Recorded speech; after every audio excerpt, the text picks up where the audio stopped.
Welcome back to the 10 HP Ultimate Iron Man series. After maxing my main 10 HP account, I figured that I needed a difficult challenge, so I created Perverse, a 10 HP Ultimate Iron Man. As an Ultimate Iron Man, you are not allowed to trade and you are not allowed to use your bank. For my build, I'm going to be 10 HP with 1 defense and 1 prayer.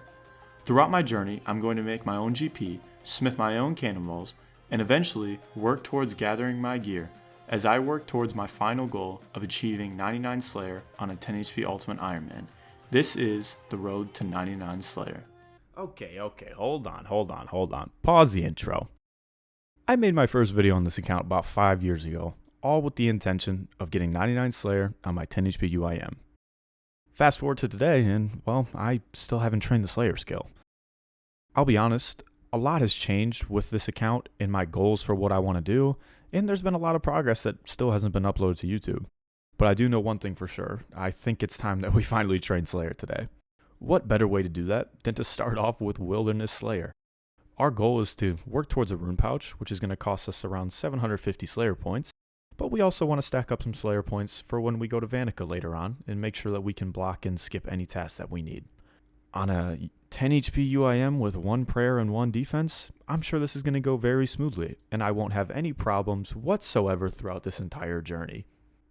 Spoiler alert, we had some issues.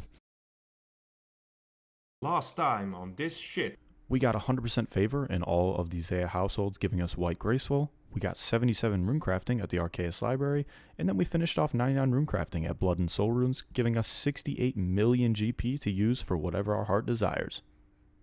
It is finally time to start the Wilderness Slayer grind. Starting this off, I was 37 Slayer and 42 range, and needed around 1,000 Slayer points and 70 range to finish this grind, so I had a long way to go. The first task I had was an Anku task that I left from last video because I simply couldn't figure out how to complete this task.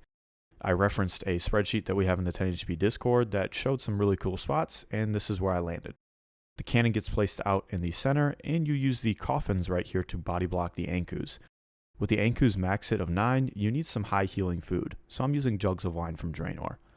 When I first started doing this task, whenever I ran out of food, I'd run down to level 30 Wilderness, teleport to my house, go to Draenor, buy jugs of wine, and run all the way through the wilderness back up to the Ankus. The funny thing is that our problem started quite literally on our first task, as this highwayman absolutely one-shot me and sent me straight back to Lumbridge.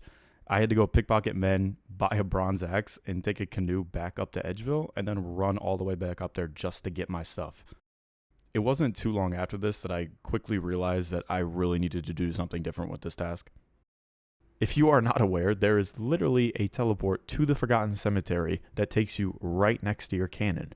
So once I realized this, I stopped doing this task and I went to go get those POH teleports.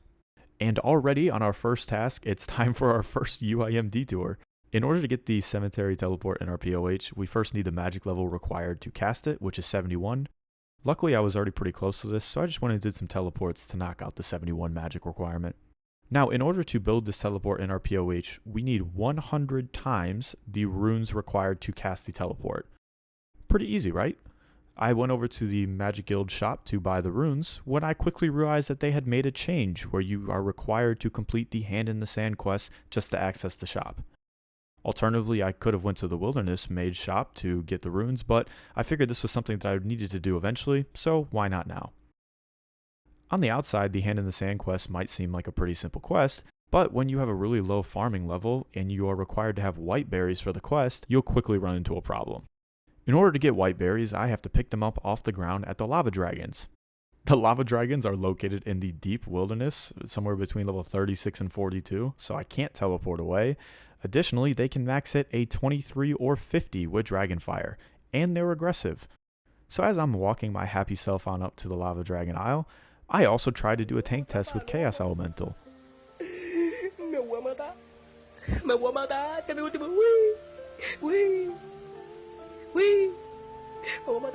Pickpocket, axe, wines, canoe.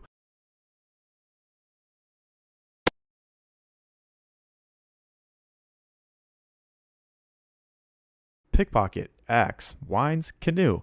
And we're back, picking up our things and running over to the Lava Dragon Isle.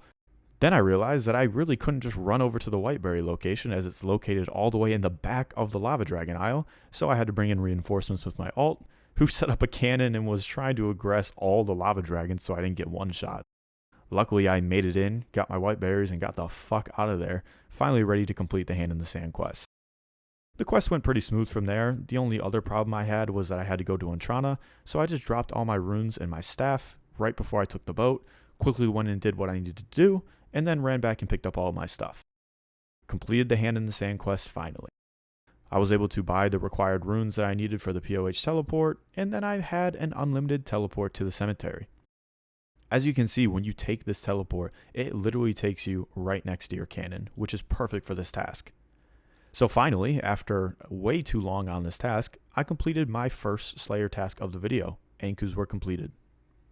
You'll notice in the chat as well, it says that after 5 Slayer tasks, that's when we'll first start getting points. So we need to complete 2 more tasks before we can start earning towards that 750 for the rune pouch.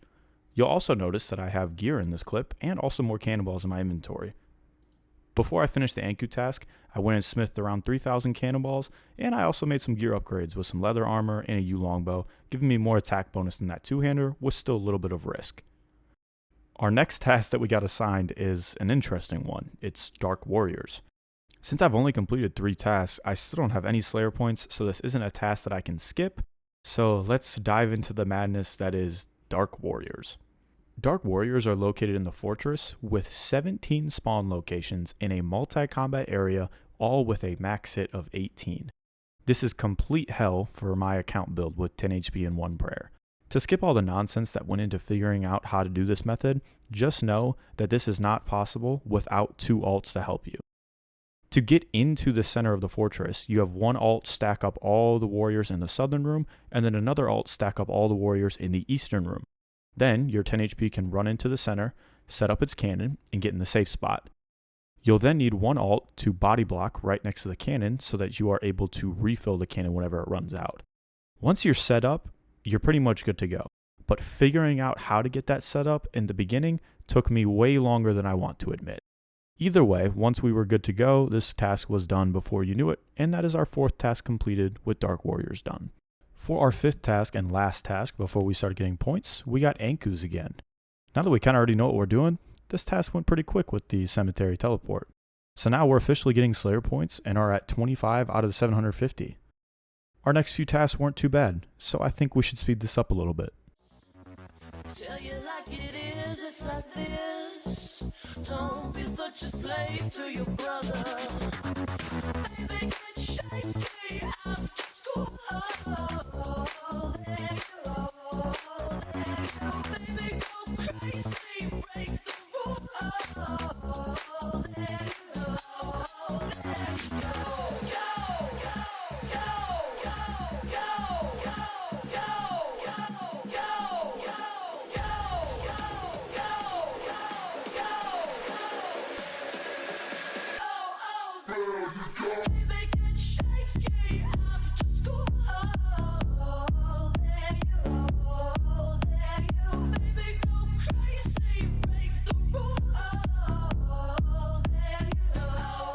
there you go.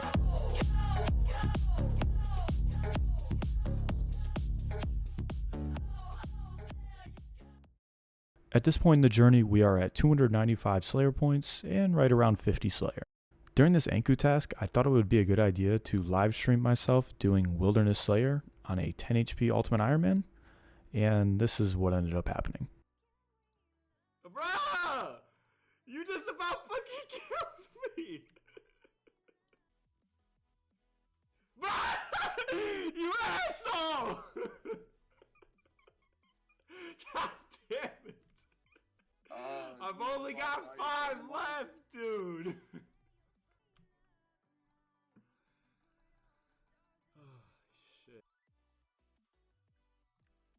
Oh my fucking god, bro. We get it, dude. You got a big fucking schlong, alright? We get it. Motherfucker killed me twice. Bruh! Oh my god. You gotta be kidding me right now. Yeah, I didn't have to worry about that. remember, dude, you gotta be fucking kidding me.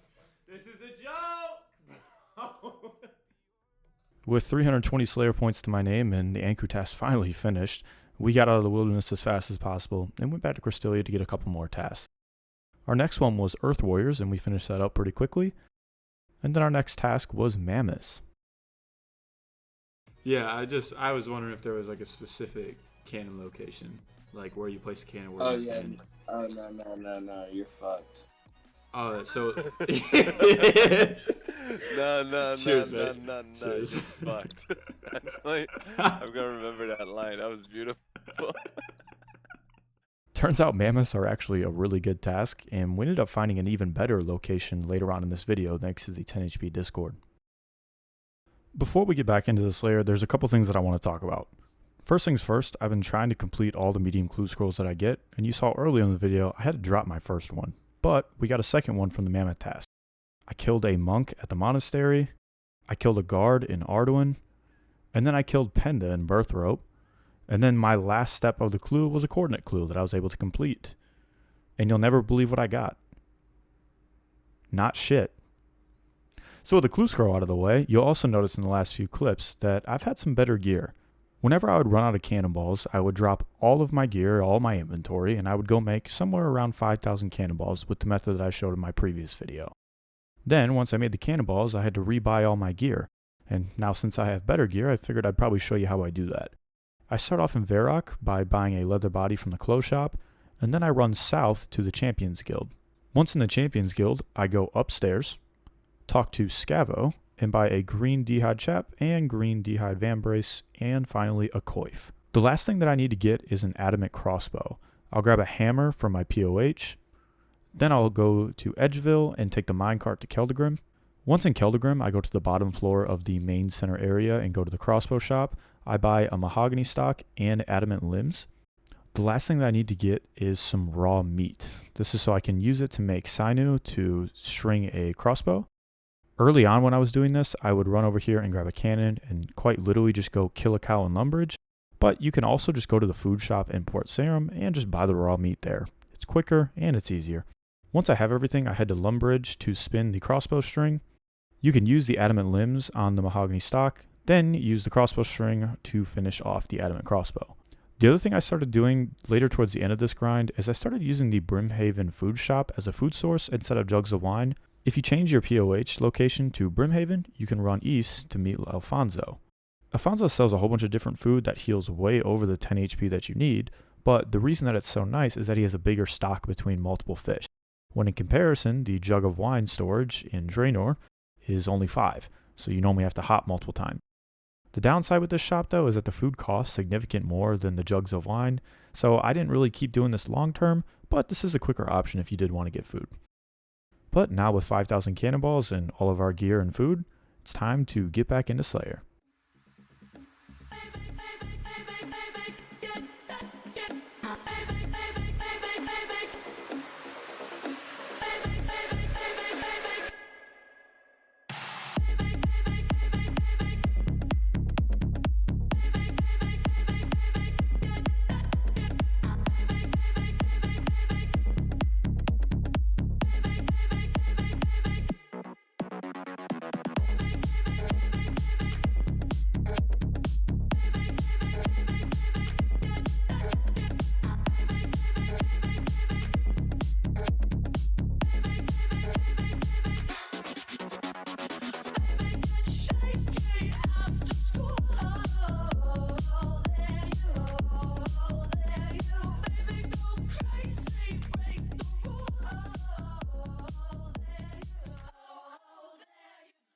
At this point in the journey, we are now at 1,000 Slayer points, which is 250 more than we initially needed for the rune pouch.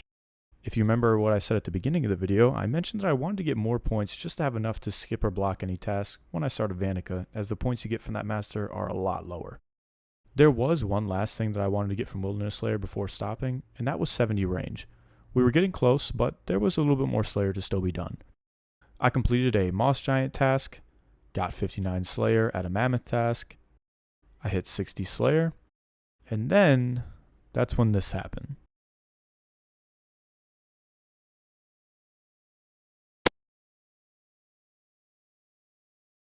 This was the only PvP death that I experienced during this entire Wilderness Slayer grind, as long as you don't include the Stream Sniper ones, because they didn't pick up my items anyway.